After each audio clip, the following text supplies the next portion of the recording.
sejahtera. Nama saya Satya Press Sebukumar. Nombor matrik saya ialah 29, 26 dan 67.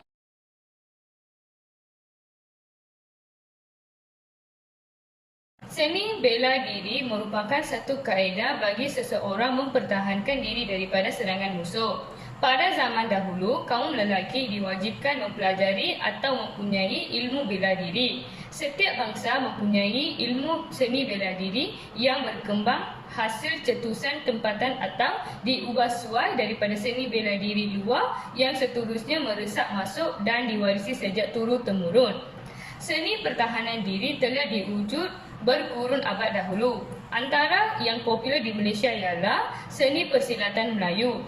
Di dalam seni persilatan Melayu terdapat pelbagai bentuk silat, iaitu silat olahraga, silat gayung, silat cekar, silat pulut, silat titi bantang dan pelbagainya. Kajian kami ialah seni silat cekar.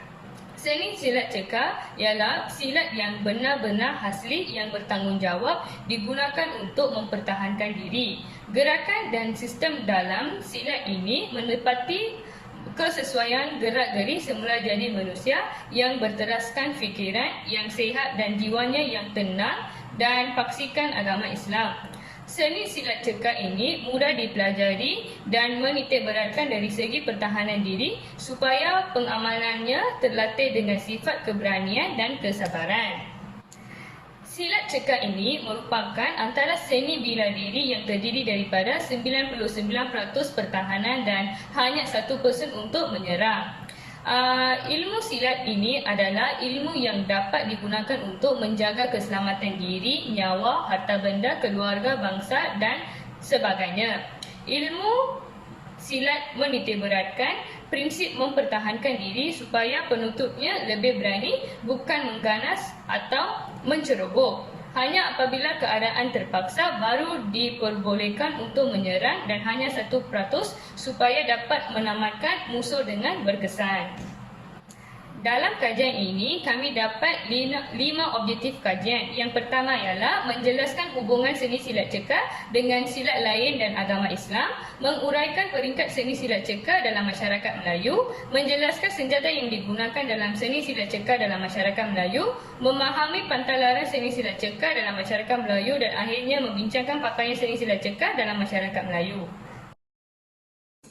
Nama saya Nur Ayuni Natasha binti Masdi, nombor matrik 292716, ingin membincangkan isi perbincangan seni silat cekar. Yang pertama, dari segi hubungan seni silat cekar dengan silat Melayu lain, iaitu dalam perkara ini terdapat perjanjian dalam pembelajaran seni silat cekar. Contohnya, dilarang untuk mencaci segala rupa silat Melayu. Seterusnya, unsur-unsur buah atau penangkap segala keputusan silat-silat Melayu tu adalah sebahagian dari pembelajaran seni silat cekar ini. Yang kedua pula adalah dari aspek hubungan seni silat cekar dengan agama Islam, iaitu pendirian tangkis menangkis dalam seni silat cekar ni adalah berasaskan pendirian gerak-geri waktu solat, iaitu takbir, qiyam, rukuk dan membaca doa. Seni silat cekar ni juga dipelajari dengan cara mentauhidkan kepada Allah dalam gerak-gerinya supaya seseorang yang mempelajarinya ni tak bersikap takbur, bengis dan sombong dengan ilmu silat. Dengan caranya ucapan mula-mula masuk belajar silat ni adalah silat, aku silat kalimah, aku silat dalam kalimah. Ianya membawa makna kalimah tauhid. Buah silat pula dia terdapat sebanyak 21 buah mata pelajaran yang berpunca dari 4 kaedah asas, iaitu disebut sebagai kaedah A, B, C dan D. Contoh buah silat yang dipelajari ialah buah pertama, buah kidung kiri dan buah hentak, dan banyak-banyak lagi. Lepas tu terdapat 3 peringkat yang digunakan dalam pembelajaran ilmu seni silat cekar yang terdiri daripada peringkat jatuh, peringkat potong dan peringkat tamat dan kemahiran. Peringkat jatuh ni merupakan buah pecahan sambungan daripada buah-buah asas pelajaran yang diperkenalkan pada peringkat kedua. Dengan buah pecahan ni lah mampu mempertahankan diri kita daripada segala jenis serangan. Peringkat yang kedua pula ialah peringkat potong. Peringkat ni disebut sebagai peringkat yang rahsia. Pelajar hanya didedahkan dengan pembelajaran cara untuk memotong kesemua 21 buah yang disenaraikan. Andainya pengamal seni silat cekak menyerang musuh menggunakan salah satu buah tersebut. Buah itu pula tak terdaya untuk memakan atau menangkap seni silat cekak.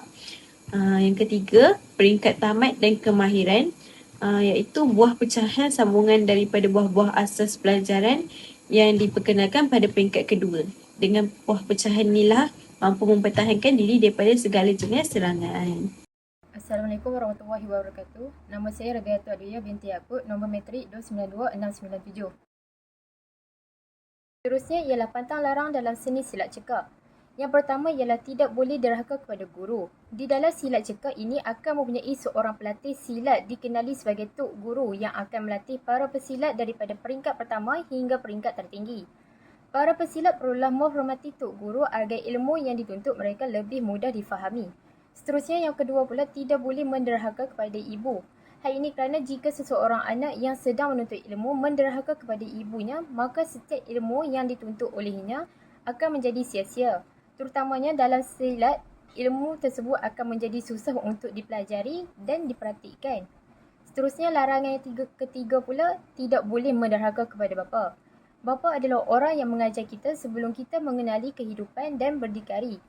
Seorang bapa memberikan pendidikan kepada anaknya seperti memasukkan anaknya ke dalam seni mempertahankan diri. Yang keempat pula, tidak boleh bergaduh sesama ahli. Ini kerana pada masa kini banyaknya berlaku perpecahan sesama ahli yang mengikut jalan dan haluan masing-masing. Apabila adanya perselisihan faham antara mereka, seperti dalam perlawanan silat akan ada menang dan kalah. Yang kelima pula, tidak mencaci silat Melayu yang lain. Kita tidak perlu membanding-bandingkan kesemua silat ini kerana matlamat utama mempelajari silat adalah untuk mempertahankan daripada musuh dan bukannya untuk menyerang.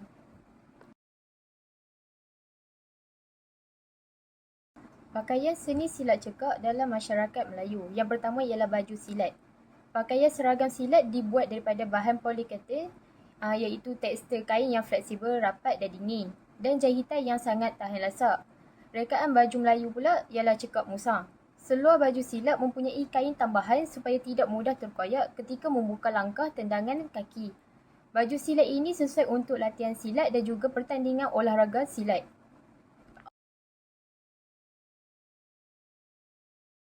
Warna tali pinggang di dalam silat cekak Malaysia. Setiap seni bela diri akan adanya warna tali pinggang yang menunjukkan tahap pelajaran, iaitu pangkat atau jawatan tertentu. Antara tiga warna tali pinggang yang ada dalam silat cekak ialah putih, merah dan kuning. Tali pinggang putih merujuk kepada pesilat yang telah tamat pelajarannya.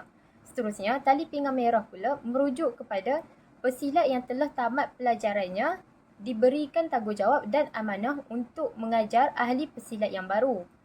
Yang seterusnya pula, tali pinggang kuning. Tali pinggang kuning ini merujuk pada Tok Guru yang mengajar pesilat. Nama saya Muhammad Syahidan bin Hashim, bernombor matrik 292724. Sebagai penutup segala yang telah diperkatakan, silat cekak merupakan satu warisan yang perlu dijaga dan diteruskan oleh masyarakat Melayu di Malaysia. Kaedah pengajaran yang berpandukan ajaran Islam yang mampu membuatkan para penuntutnya dapat memantapkan akidah serta akhlak mereka. Tidaklah menjadi satu kerugian jika kita mempelajari ilmu cekak ini yang mampu menjadi sebagai salah satu benteng di dalam diri kita untuk menjalani kehidupan seharian yang mencabar. Ibu bapa haruslah memainkan peranan untuk menggalakkan anak-anak mereka menjalani latihan ataupun menyertai program yang dianjurkan oleh silat cekak. Hasilnya, ibu bapa tidak perlu lagi mengkhawatirkan anak-anak mereka lagi oleh kerana mereka sudah mempunyai asas pertahanan diri yang mampu mereka gunakan semasa dalam keadaan berbahaya ataupun apabila mereka terdesak.